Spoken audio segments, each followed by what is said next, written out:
Hi, readers and story makers. Welcome to your week 3 and 4 session. How are you? I've been good. All right, let's begin.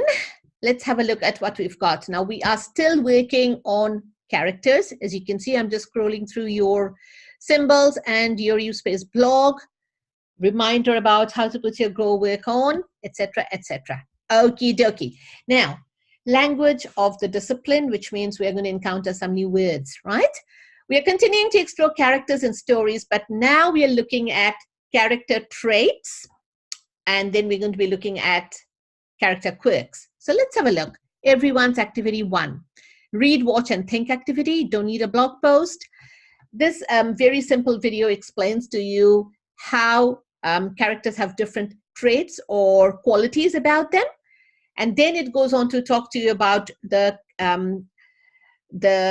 what should I call it? The mechanism of show, don't tell. Okay, it is a way writers can introduce a character to you and tell you about that character's personality traits, but not by telling you that this person's honest, that person's mean. It's by showing through the actions and the words of the character. And that technique is called show, don't tell. Okay, cool. So watch the video, think about it. What do you do in activity 2? This is a details activity. You create a blog post about 2 characters. So if you are a story maker, you might choose characters from your own writing or characters you've read about. Readers, you know what, readers, I will not limit you and say it will have to be characters you have read about. It can also be characters that you have written about, because just because you're a reader doesn't mean you can't be a writer, correct? All right, so you have the choice there, and you have to write down the name of the character trait he or she has, and an example of something he or she is doing or saying that actually shows that character trait, brings that out. Okie dokes. Now we come to reader activities only. Language of the discipline. Now we are looking at quirks. So a quirk is a particular part of somebody's personality or behavior. Okay, it's something special to them. It is a certain way they will maybe laugh, or a certain way they'll react to certain things. They might have a funny sense of humor that other people sometimes wonder about. Quirky people are interesting. Now that's my personal opinion. Sometimes they can be annoying. Okie dokes. Let's have a look. So another read, watch, and think activity. This story is that of Ada Twist, a scientist. This is a series of stories about gifted children by Andrea Beatty. They are very, very interesting, beautiful vocabulary and language, and it runs in a rhyme. So enjoy the story, and then just think about the quirks that Ada has. Then go to activity 2. This time you're creating a blog post and you're writing down about Ada and her quirks. See how many quirks, unusual traits you can identify about Ada from the story. Activity 3 is another detailed one. This one is you watch the video and then you create a blog post. You are also listing all the character quirks you can find of Felipe, the character. Awesome. It's called The Man Who Walked Between the Man Who Walked Between something. Check that out. Activity 4, we have a new symbol. As you can see, the arrows are circular and they're connected. They're going round. So it sort of indicates continuum, but movement. Change over time. So time is passing, and as time is passing, things change sometimes, right? Almost always, actually. For example, the character of Harry Potter changed as he grew older. And so some of his quirks changed as well because his personality evolved. Remember that he is a dynamic character. We learned about dynamic and static characters, etc. last week or last 2 weeks. So remember that he is quite a dynamic character. J.K. Rowling has portrayed him as such. He's supposed to develop and grow, not stay flat like Ron Weasley, for example. Okay, create a blog post of one of the characters in a story you have read and know very well.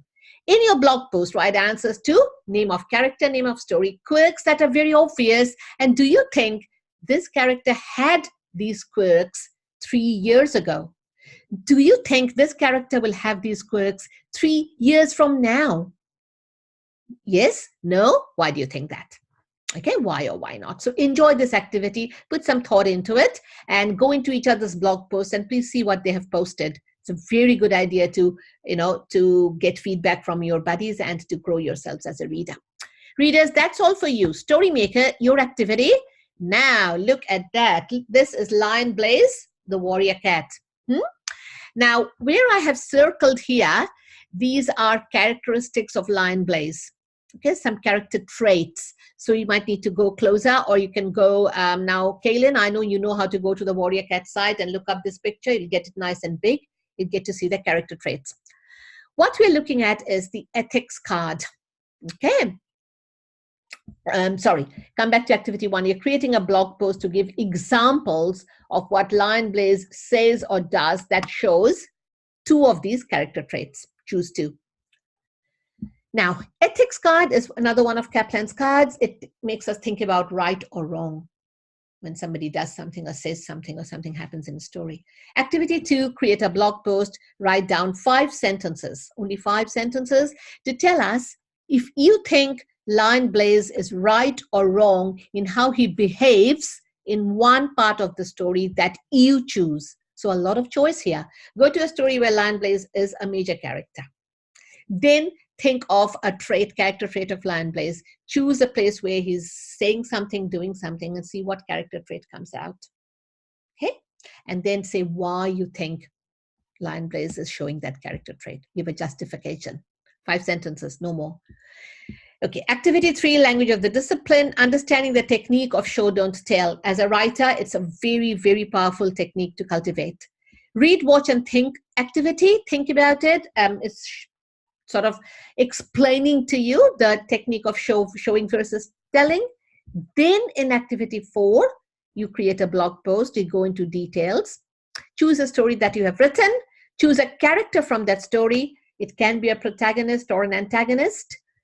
Create a blog post to write at least 5, but no more than 10 sentences to show things your chosen character is doing and saying. These sentences should bring out the character traits of your chosen character.